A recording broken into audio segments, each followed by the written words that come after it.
Αγαπητές μου φίλες και φίλοι, γεια σας. Είμαστε και πάλι μαζί μετά από ένα δεκαήμερο πολύ σημαντικών γεγονότων για όλο τον πλανήτη. Και θα λέγαμε ότι τα σημαντικά γεγονότα τα οποία έτρεξαν είναι τα εξής. Η επίσκεψη του Πούτιν στην Κίνα και οι νέες τεράστιες συμφωνίες οι οποίες υπεγράφησαν, καθοριστικότατες για το μέλλον όλης της οικουμένης. Δεύτερο γεγονός, η απόπειρα δολοφονίας του Πρωθυπουργού της Σλοβακίας. Και τρίτο γεγονός, η δολοφονία του Προέδρου του Ιράν με την κατάρριψη του ελικοπτέρου. Ήδη βαίνουμε στα μέσα της αφηνιασμένης δεκαετίας, όπου όλοι όπως έχουν συμφωνήσει τουλάχιστον τα δυτικά μοντέλα διακυβέρνησης ως το 2030 να έχει ολοκληρωθεί ο Τρίτος Παγκόσμιος Πόλεμος. Θα θέλαμε όμως να πούμε μέσα σε δύο σειρές ότι το δόγμα της Δύσεως, το οποίο συνοψίζεται στα εξής: σε μια ελεγχόμενη χαοτική κατάσταση και σε μια διαδοχική εξέλιξη κρίσεων. Και αυτό γιατί η Δύση, όπως όλοι όσοι ασχολείστε ελάχιστα με την πραγματική πολιτική και με την πραγματική οικονομία, γνωρίζετε ότι βιώνει τρομακτικές αντιθέσεις. Παράδειγμα, θα δώσει η Δύση 400 δισεκατομμύρια στην Ουκρανία, από αυτά το 65% η Ευρωπαϊκή Ένωση και η Αγγλία, ενώ τρέχουν με τεράστια ελλείμματα όλες οι χώρες της Δύσης, με έναν πολύ επώδυνο πλέον για τα επόμενα χρόνια στάσιμο πληθωρισμό, με ένα τεράστιο εξωτερικό χρέος οι Ηνωμένες Πολιτείες, και έχει φτάσει στο σημείο για να παράξει $1 δανείζεται πλέον $11. Αντιθέτως, θα λέγαμε ότι η Ρωσία απεφάσισε και εφήρμοσε την οικονομία του πολέμου, όπως λέγεται. Αυτό είναι κάτι καινούριο? Όχι. Προσέξτε, τα ίδια έκανε και το 1941 η Αμερική, δηλαδή οι Ηνωμένες Πολιτείες, αφού βγήκαν από μια δεκαετή κρίση που δεν μπόρεσε να επαναφέρει τότε ο Ρούσβελτ. Μέσα από το Δεύτερο Παγκόσμιο Πόλεμο οι Αμερικάνοι αναθερμάναν την οικονομία τους και πήγαν σε σημαντική αύξηση όλων των δικτών της οικονομίας τους. Το ίδιο συνέβη και το 1953 με τον πόλεμο της Κορέας και το ίδιο συμβαίνει και τώρα. Αυτό το οποίο έχουν να καταλογίσουν στον Πούτιν για την οικονομία την πολεμική, τα δυτικά μέσα ενημέρωσης, ήταν ότι άλλαξε τον στρατηγό του, τον Γενικό Αρχηγό και Υπουργό Άμυνας, τον Σοϊγκού, με τον οικονομικό εγκέφαλο της Ρωσίας, τον Μπελαούσοφ, και μάλιστα θα λέγαμε με γελίο τρόπο καταλογίζουν στον νέο Υπουργό ότι είναι ένας συντηρητικός άνθρωπος και βαθύτατα χριστιανός, αφού μέχρι εκκλησίες ο άνθρωπος έχει κτίσει. Αλλά το πρόβλημα είναι εκεί. Τι συμβαίνει άραγε με το θέμα της Ορθοδοξίας? Και εδώ έχουμε να σας κάνουμε, αγαπητοί μου φίλοι, την πρώτη μεγάλη επισήμανση, γιατί αυτό συμβαίνει για πρώτη φορά στα χρονικά της διεθνούς πολιτικής σκηνής.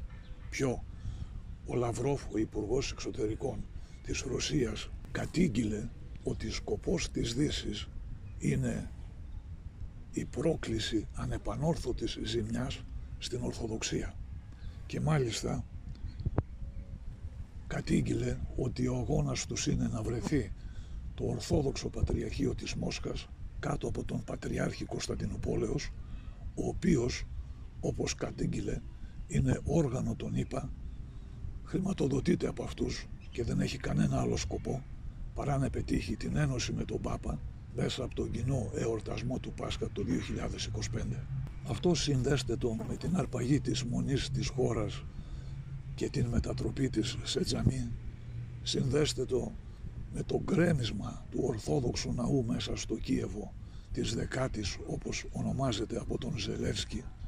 Συνδέστε το επίσης με όλους όσους δρουν ενάντια με αυτό που ονομάζεται περικύκλωση του ΝΑΤΟ από τη Ρωσία στα κελεύσματα του Μακίντερ από όλες τις δυτικές χώρες.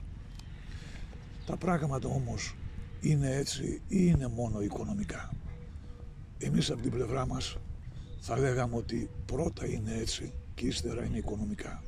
Και εδώ πέρα είμαστε στον τίτλο της διαλέξεώς μας που λέγεται «Πετρέλαιο και θυμίαμα 1204-2024». Δηλαδή δεν έχουμε παρά μια αντιγραφή μετά από 8 αιώνες και πλέον που πάλι η Δύση θέλει αυτή τη φορά σε μια άλλη ορθόδοξη αυτοκρατορία να την αλώσει και να πάρει τα πλούτη της, διότι αυτό το οποίο συμβαίνει σήμερα στα πεδία των μαχών δεν είναι τίποτα άλλο παρά η κατάκτηση του χρυσόμαλου δέρατος που ως γνωστόν πρώτοι οι αρχαίοι πρόγονοί μας είχαν εκεί πέρα απικήσει όλες αυτές τις περιοχές και εκμεταλλευόνταν τις τεράστιες πηγές πλούτου. Το ίδιο συμβαίνει και σήμερα. Μπορεί οι υποψήφοι επίτροποι για την Ευρωπαϊκή Ένωση να λένε ότι το πρόβλημά μας είναι ο Πούτιν και η Ουκρανία και πώς θα την ελευθερώσουμε, όμως στην πραγματικότητα δεν κάνουν τίποτα άλλο παρά να υπηρετούν τα συμφέροντα της BlackRock, της Vanguard, της Blackstone και όλων των μεγάλων αδελφών που χειρίζονται υπόψη 64 περίπου 3 εκατομμύρια δολάρια, οι οποίοι ανάμεσα στις άλλες δουλειές που έχουν κλείσει είναι η αγορά του 30% της γης της Ουκρανίας και όλων των ορυκτών εκεί πέρα πλούτων που υπάρχουν. Άρα σκεφτείτε ότι στην πραγματικότητα ότι διεξάγεται ένας εθνοφιλετικός και θρησκευτικός πόλεμος και από πίσω βέβαια η οικονομική ουρά του που δεν είναι αμεληταία. Εδώ μια παρένθεση για όσους δεν γνωρίζουν γεωπολιτική και γεωθρησκευτική ιστορία να πούμε τα εξής. 1919 το φανάρι κάνει τα πρώτα συλλήτουργα με τους προτεστάντες και κάνει την κοινή διακήρυξη για ένωση των εκκλησιών. 1924 η Μελέτιος Μεταξάκης και Χρυσόστομος Παπαδόπουλος μέσα από τη Χούντα του Γονατά εφαρμόζουν την καινοτομία στην Ελλάδα και προκαλούν το σχίσμα στην ελληνική εκκλησία. 1948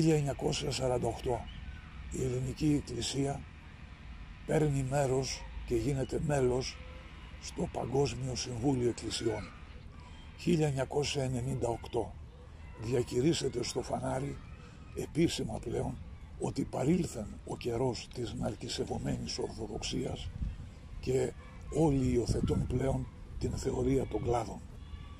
2016 είμαστε στο κολυμπάρι πλέον και η αποσκισμένη ήδη Ορθοδοξία, αφού τα ανατολικά πατριαρχία δεν συμμετέχουν σε αυτή την προδοσία, όλες οι αιρέσεις αναδεικνύονται και θεωρούνται ισότιμες εκκλησίες, με αποκορύφωμα, όπως κατήγγειλε και ο Λαυρόβ, το 2025 να πάμε σε πλήρη αναγνώριση των αιρέσεων και σε κοινό εορτασμό του Πάσχα. Εδώ πέρα κάτι φοβερό και σημαντικό, διότι οι πλήστοι δυστυχώς των Ορθοδόξων έχουν πλήρη άγνοια.